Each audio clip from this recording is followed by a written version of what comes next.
January 24th, Apple Computer will introduce Macintosh. And you'll see why 1984 won't be like 1984.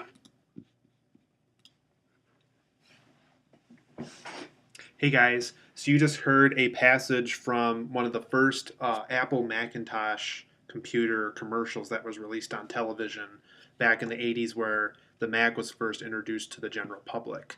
And the reason why I wanted to show you that before this video started was because I'm about to review the film Jobs, which is basically a film biopic about the life of Steve Jobs and his creation of the Apple Computers company. So in Jobs, you guys, Ashton Kutcher plays Steve Jobs, and what basically is a film about what kind of got his inspiration to create Apple computers, kind of his own take on a computer. It's more designed and user friendly.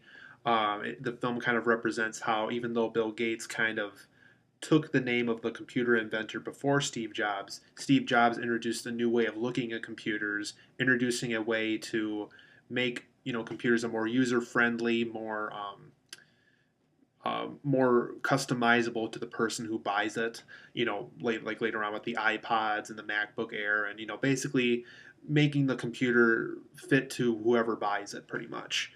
So throughout this film, we get to see kind of his Steve Jobs' college experience, his creation of the Apple computer, kind of the dashboard they made. It was kind of the early Mac system and how it kind of built into this big company, which later became Apple Computers, where they later played around with it and made different kind of models like the Apple II system. I think they called the Lisa at one point. A bunch of other computer systems that Macintosh and Apple later became known for. And we basically get to see Steve Jobs' life through college, and I'd say roughly to the early 2000s, around the time the iPod was made. So the film kind of uses that timeline. So it does not go until his death, it just goes into like the early 2000s. So for the positives and negatives, you guys, I think Ashton Kutcher and whoever played the bearded friend that kind of started Apple's computers with Steve Jobs, whoever actor played him, because I don't know that actor. So basically, Ashton Kutcher and that actor both gave terrific performances in this. Ashton Kutcher specifically really wowed me here because I'm used to seeing him kind of play the pretty boy role, kind of the boyfriend role, the slacker. But it was nice to see Ashton Kutcher play a different kind of role, and I really think, specifically when we see Steve Jobs as an older man before he died, where Ashton Kutcher got to play him in a brief scene with that. Um, Ashton Kutcher was really believable as Steve Jobs in this film, and I really credit him as an actor for really giving me the sense like I'm watching Steve Jobs in this film, almost like he's brought back from the grave. There were some really effective, emotional, and touching moments in the Jobs film, guys.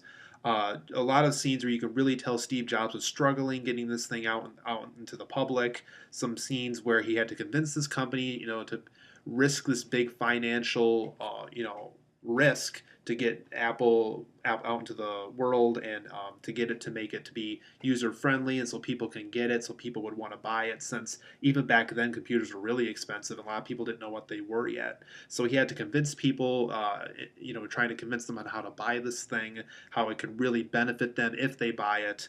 And there's some really touching moments in here where his friends and family, who was a part of helping him get these Apple computers out into the world, it shows kind of the goods and the bads of what he had to go through in order to get these Apple models out into the computer world for people to buy. So the film does a very good job emotionally and touching wise, with friends and family, and kind of how Steve Jobs struggled and made his life better by making Apple computers. The film also shows how hard Steve Jobs had to work to get these things out into the world, because he had to go through a lot. He had to convince a lot of people to risk this high amount of money to get this thing out into the world. He had to convince people who didn't know what computers were and didn't see a benefit in buying one. He had to convince those people into buying one of these. So Steve Jobs had to go through a lot of things just to get this thing out into the world.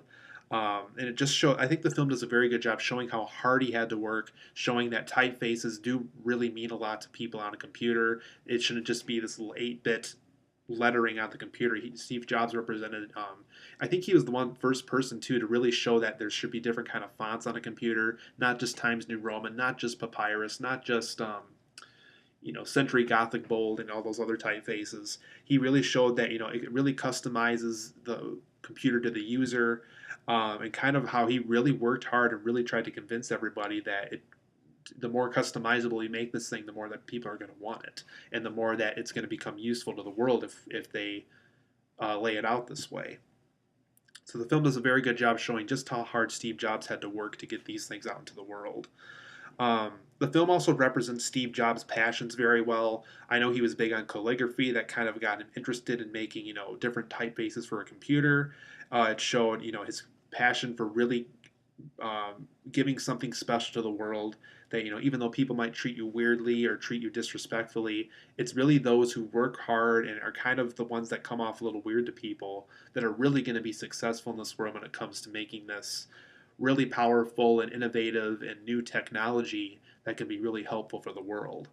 And I think the Jobs films really represent Steve Jobs' passions as a person, things that were going on in his personal life that are very important to him.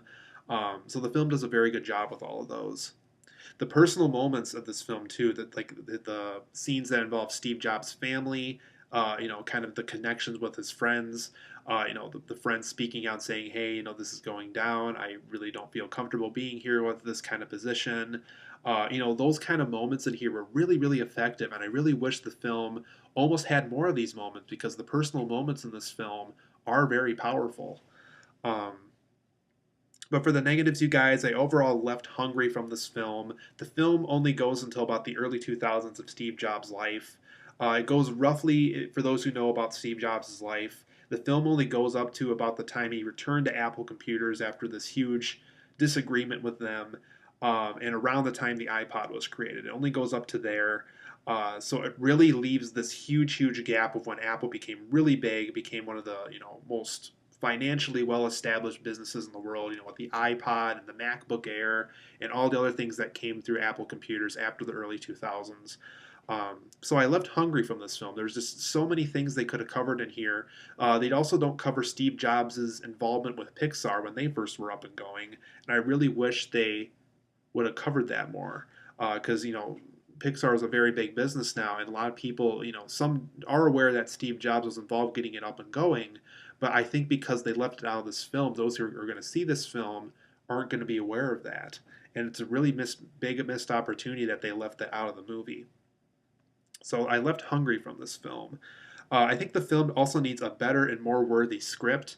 I think because Steve Jobs is such an important public figure in our society, even before he passed, um, this film just needs a much more worthy script to just represent just how great of a person he was. Because there was just a lot of moments in here, just like, why are you covering this and not this? And it's just like, I think it was just a bad choices for the script, to be honest.